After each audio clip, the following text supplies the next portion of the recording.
He drives 40 minutes on a Saturday morning to look at a car he will not buy. He already knows this. The seller probably knows this too. The car is in a stranger's garage somewhere outside Stuttgart or Sacramento or somewhere slow and quiet where nothing much happens except this. A garage light flickers on. There is a shape underneath a cotton cover, and before anyone has said a single word, before a handshake, before a price, before any of the performance of commerce, he reaches out and touches the rear fender. That gesture is not about the car. It never was. To understand what is actually happening in that garage, you have to go back 50 years. Not to a single moment, to an entire atmosphere. The post-war Western world made a specific promise to a specific generation. Work hard, stay loyal, and the good things will follow. For the children of the late 1940s and 1950s, that promise arrived wrapped in very particular packaging. Suburban houses, television sets, and somewhere in the background, always slightly out of reach, the shape of a machine that seemed to belong to a different world entirely. The Porsche 911 was introduced in 1963. That year, a boy of 12 in Ohio, or Coventry, or Leon might have seen it in a magazine his father brought home. Not a car magazine, a general interest magazine, because in that era, a new Porsche appearing in print was cultural news. The car looked like nothing else on any road he had ever seen. It came from West Germany, which itself carried a strange psychological charge in the early Cold War years. A country being deliberately rebuilt into something aspirational, something proof of recovery. The engineering felt like a statement. Clean lines, rear-mounted engine, a purposeful strangeness the 12-year-old couldn't articulate. But he felt it, and he filed it somewhere deep. Now here is the part that most people never think about. That boy was not raised to talk about feelings.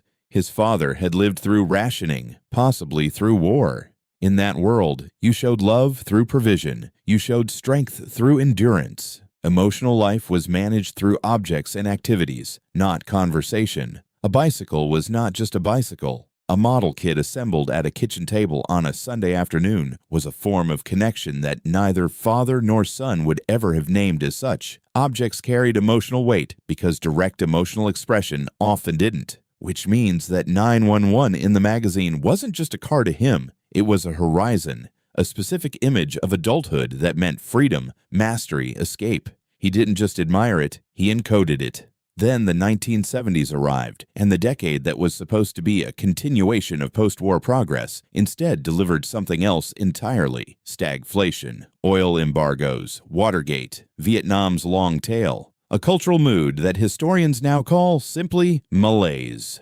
The institutions that had seemed permanent began to look fragile. The corporation that was supposed to reward loyalty started laying people off. The certainty that had defined the 1950s curdled into something more anxious. For young men entering their 20s and 30s in this period, watching everything solid slowly dissolve, a very specific psychological residue formed, a hunger for things that held their value, things built to last, things that were, in the language of that era, real. A 1973 Porsche 911 Carrera RS did not depreciate the way a family saloon did. More importantly, it did not disappoint the way institutions did. It performed exactly as promised, every time, with a mechanical precision that felt almost moral in its reliability. Most people couldn't own one, but aspiration was free. And aspiration deferred has a very particular psychological effect. It compounds. By the time this generation reached real financial stability, mid-1980s, early 1990s, the cars they had been watching from a distance for 20 years had acquired something that no new car can ever have.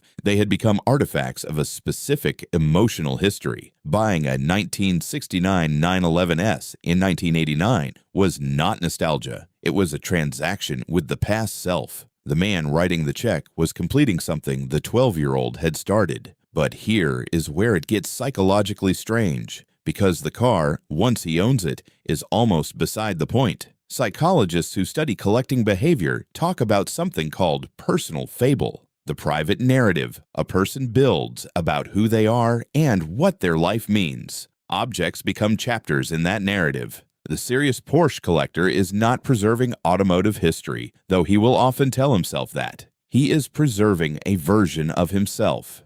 The correct color combination on a 1974 Targa is not an aesthetic preference. It is a detail from a chapter he read a long time ago, and the specificity matters, because specificity is how memory holds meaning.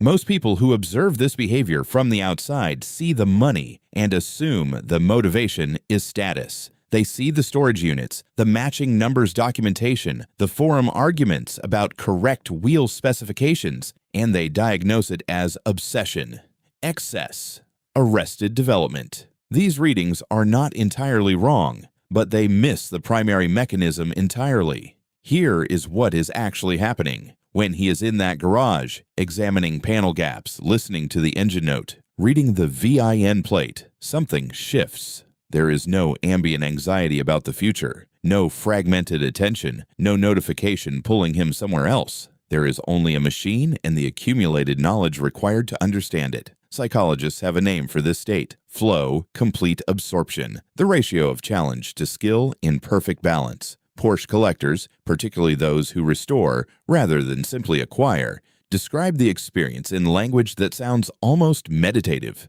Hours disappear. The mind quiets. Problems that resist language suddenly seem manageable. The man is not buying a car.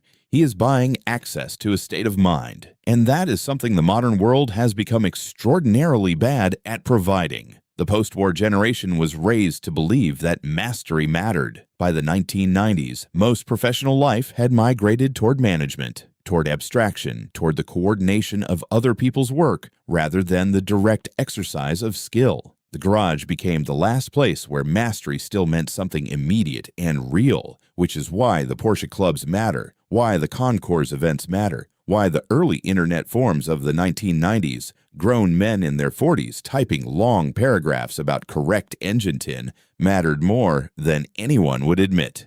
These were rooms where deep knowledge was still valued, where expertise earned genuine respect, where the question you had been carrying since you were 12 years old finally had people who understood why you were asking it. The man who drives 40 minutes to look at a car he will not buy is not irrational. He is not lost in nostalgia. He is not compensating for something. He is asking the same question he has been asking his entire adult life, in the only language available to him, about what it means to understand something fully, to care for it faithfully, and to be, without performance, without audience, without explanation, completely and entirely himself. The Porsche is just what the question happens to look like.